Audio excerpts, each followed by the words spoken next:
a small town nestled in the hills, there was a well-respected teacher named Kabir.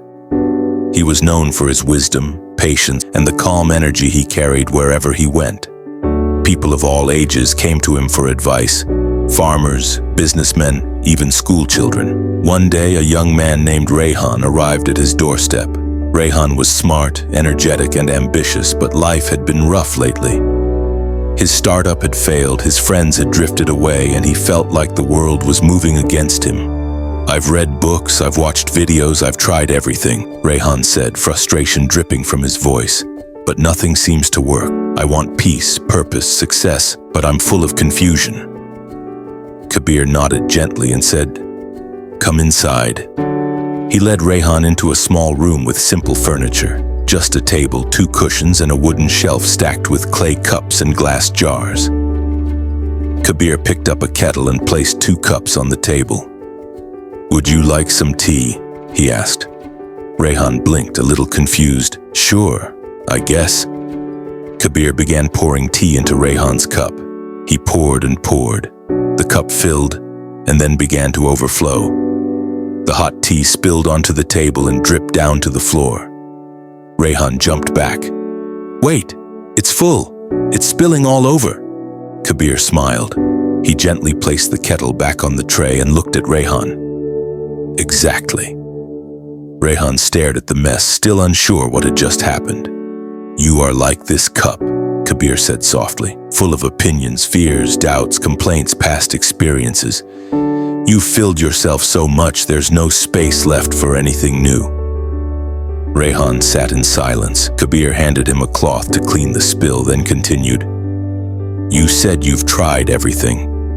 That might be true, but if your mind is full, even the best wisdom in the world will overflow and spill away. The cup must be empty before it can hold something fresh." Rehan slowly began to understand. "But how do I empty the cup?" he asked. Kabir pointed to the window. Outside, the hills stood tall. The wind blew softly and a few birds danced in the air. "Let's take a walk." As they strolled through the nearby forest, Kabir spoke again.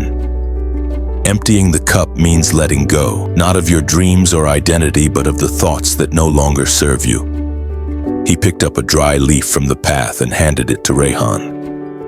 "This leaf was once full of life," Kabir said, "but now it's time for it to fall, to make space for new leaves." Rehan looked at the leaf. It was light, yet it had fallen under its own weight. "You carry so many dry leaves, Rehan," Kabir said gently. "Old failures, guilt, the need to impress others, the fear of judgment. You don't need them anymore." Rehan nodded slowly. They reached a small clearing where a single tree stood. Its branches were twisted, its bark cracked, and yet there were fresh green buds on it. "This tree," said Kabir, "survived storms, droughts, and bitter winters. It didn't become bitter. It didn't compare itself to others. It simply waited, and when the time was right, it bloomed again." Rehan felt something shift inside him. He sat under the tree and whispered, "I think I've been forcing things, fighting everything." Kabir sat beside him.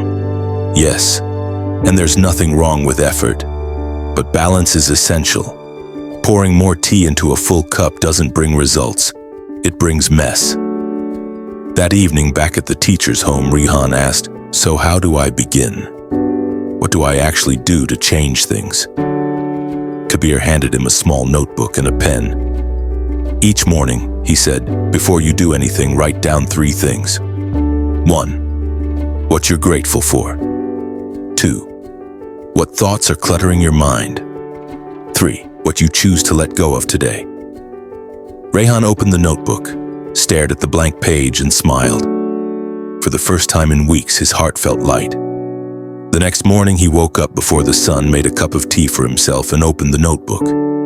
He wrote, "I'm grateful to be alive. I'm thinking too much about what others think. Today, I choose to let go of self-doubt." He did the same the next day and the next. Some days he still felt anxious, some days the tea still spilled, but slowly his cup began to feel lighter. He listened more, judged less. He started rebuilding his life not out of desperation but with clarity.